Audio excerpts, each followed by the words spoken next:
Bienvenue dans ce deuxième tuto, donc dans cette deuxième vidéo. L'objectif de cette deuxième vidéo, c'est de voir quel est l'outil, comment utiliser cet outil-là qui permet de donner vie à nos données. Alors, pour commencer, il faut venir dans Produit Power BI. Nous, on va installer Power BI Desktop. Cliquez sur Télécharger, vous téléchargez, vous installez. Donc, après avoir téléchargé et installé, on va double-cliquer sur Power BI Desktop, qui est l'icône qui a été créée juste après l'installation. On se retrouve avec le démarrage de Power BI.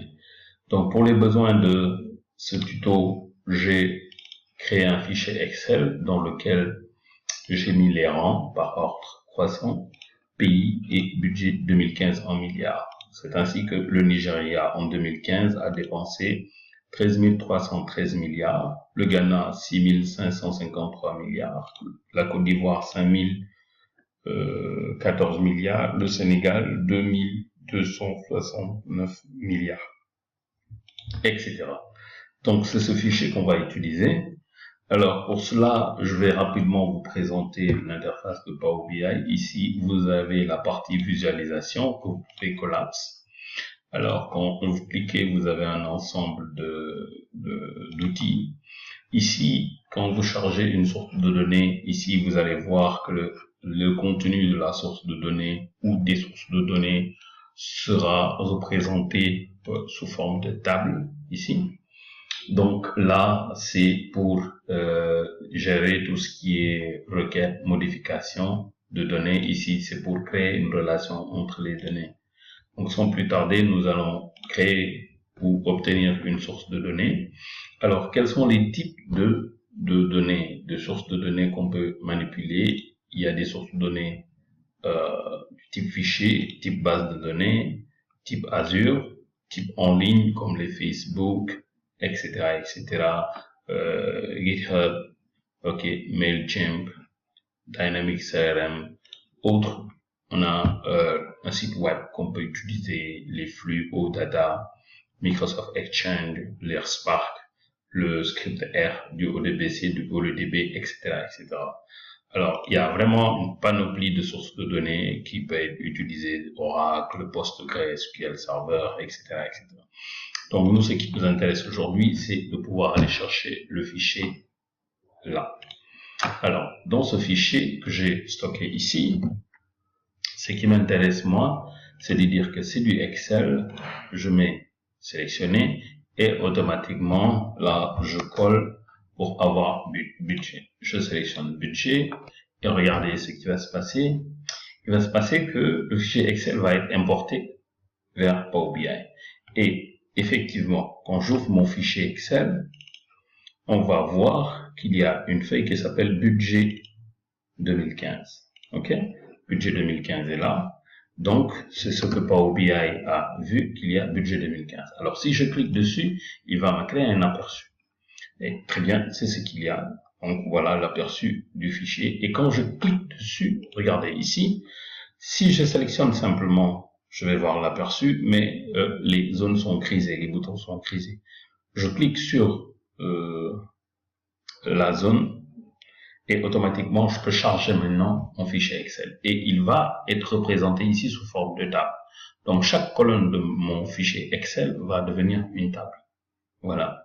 Rang, pays, budget 2015. Et c'est ce que nous avons ici dans notre fichier rang, pays, budget 2015 en milliards. C'est ce que nous avons aussi dans Power BI, rang, pays, budget 2015. Alors pourquoi les segments? Parce que simplement rang est un numéro, donc c'est un entier, et budget aussi c'est un nombre. Donc ici, qu'est-ce que Power BI me permet de faire? Power BI me permet de, je vais d'abord prendre budget, je sélectionne budget, je glisse ici. Alors, qu'est-ce qu'il va me dire? Il me dit, OK, quel est le type de budget? C'est du type monétaire. Alors, qu'est-ce que donc je peux faire avec budget? C'est très simple. Je lui dis, voilà, il y a un budget qui est là. Donc, je vais sélectionner. Je mets ça ici. Et ensuite, je vais prendre pays. OK. Je peux cliquer dessus. OK. et automatiquement, Power BI va penser pour moi. Il me dit la meilleure façon de représenter quand il y a pays, c'est cet histogramme-là.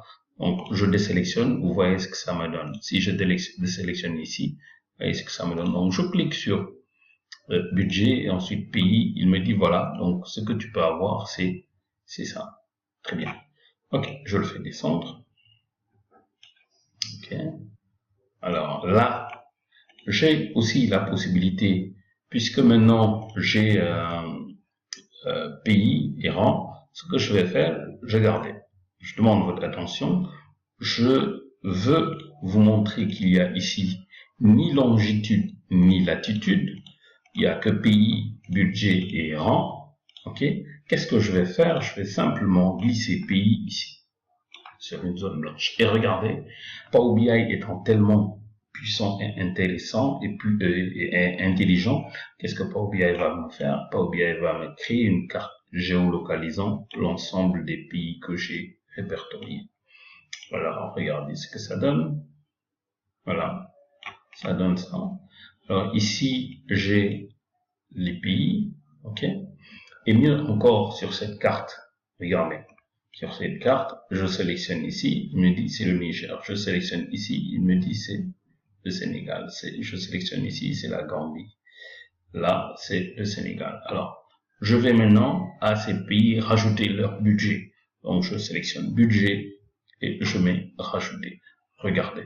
Là, il me crée des cercles beaucoup plus étroits en me disant que voilà, les budgets ne sont pas pareils. Donc, je vais essayer de représenter les cercles en fonction des budgets. C'est pour cela que quand je viens au niveau du Nigeria, il me dit pays Nigeria et il me dit budget 13 314 milliards. Très bien. Donc voilà, ici c'est très compréhensible. Alors qu'est-ce qu'il faut? On peut aussi mettre ça sous une autre forme. Alors je peux faire ceci. Je préfère mettre la carte d'une certaine manière. Ok. Je vais faire une représentation ici et faire descendre la carte. Alors là maintenant, par exemple, je vais copier et coller ici. Je vais lui dire sous forme de camembert. Très simple. Cool. Alors, vous voyez ce que ça donne. Alors, si je clique sur le Mali, regardez ce que ça me donne. Voilà. Et ici, je sélectionne le Mali et il y a même chose. Donc, ça me donne, quand je clique sur le Nigeria, il me switch directement au niveau de la carte. Écoutez, il n'y a pas de lien du tout. Par contre, l'ensemble des contrôles, il y a un algorithme derrière de Power BI qui permet de dire, OK, il a cliqué sur Nigeria. Est-ce que ce qu'il a cliqué est en rapport avec les autres dashboards que j'ai mis? Oui. Quand je clique par exemple sur Ghana, ça bouge. Quand je clique sur Côte d'Ivoire, ça bouge. Quand je clique sur le Sénégal, ça bouge. Quand je clique sur la Gambie, ça bouge. Quand je clique sur le Gabon, et ça bouge. Très bien. Et je peux zoomer pour voir. Et je peux cliquer ici aussi sur le camembert. Je clique sur le Sénégal. Et c'est bon. Je clique sur la Côte d'Ivoire. Je clique sur le Ghana, etc., etc. Donc, voilà ce que le Power BI est capable de faire. Alors ici, vous avez la possibilité aussi de changer, de mettre des filtres. Si je clique sur le Burkina Faso, vous regardez ce que ça donne. Je clique sur le Sénégal, vous regardez ce que ça donne. Je clique sur le Sénégal par exemple. Même chose, le Gabon. Ok, la Gambie, la Guinée-Conakry, le Ghana, le Mali, le Niger, le Nigeria, le Sénégal. Et voilà ce que ça donne. Ok, donc ça c'est des filtres. On a la possibilité aussi, voilà, d'avoir ce type de représentation. Ok.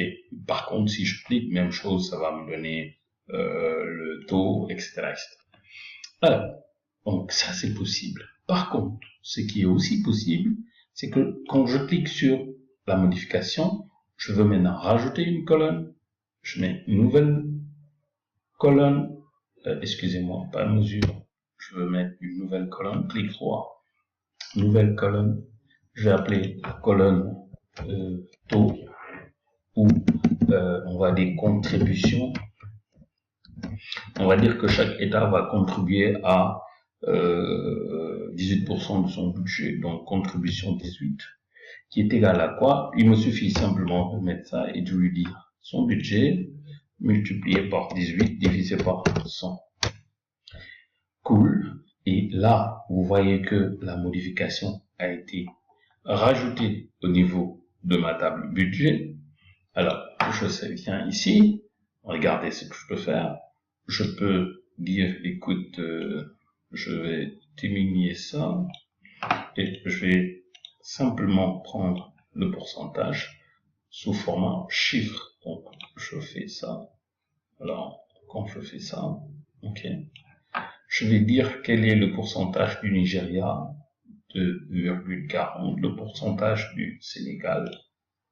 Ok, voilà. Et là, vous voyez bien que la modification est faite. Alors, que se passe-t-il quand maintenant je viens dans mon fichier ici, je dis je veux rajouter un autre pays, je rajoute par exemple la Mauritanie, 11, Mauritanie, et je mets par exemple 99. Ok. Quand je mets Mauritanie 99, j'enregistre mon fichier Excel. Quand je viens ici, qu'est-ce que je fais? Il n'y a absolument rien pour la Mauritanie. Par contre, il me faut mettre actualiser. Si je fais actualiser, vous voyez, la Mauritanie est automatiquement intégrée dans ma base. Donc là, vous avez la Mauritanie, ok, et le budget est de 99. Ok. Donc ici, l'avantage c'est quoi? C'est vraiment, on peut même mettre ici par exemple des filtres. Voilà, les filtres sur les pourcentages. Ok. On peut rajouter les pays au niveau des filtres. Ok. Vous pouvez faire énormément de choses. Donc, pour les filtres, c'est bon. On a la possibilité aussi de mettre comme un tableau de bord. Vous avez énormément de possibilités avec les types de croquis que vous pouvez mettre en place. Ici, par exemple, on peut utiliser ce type de tableau de bord et qui donne une visibilité d'une certaine manière. Donc voilà un peu ce que Power BI permet de faire avec un simple fichier Excel. Dans la prochaine vidéo, nous allons vous montrer d'autres fonctionnalités avec une autre base de données. On va utiliser une base de données Access, puis une base de données MySQL, SQL Server, PostgreSQL. Merci.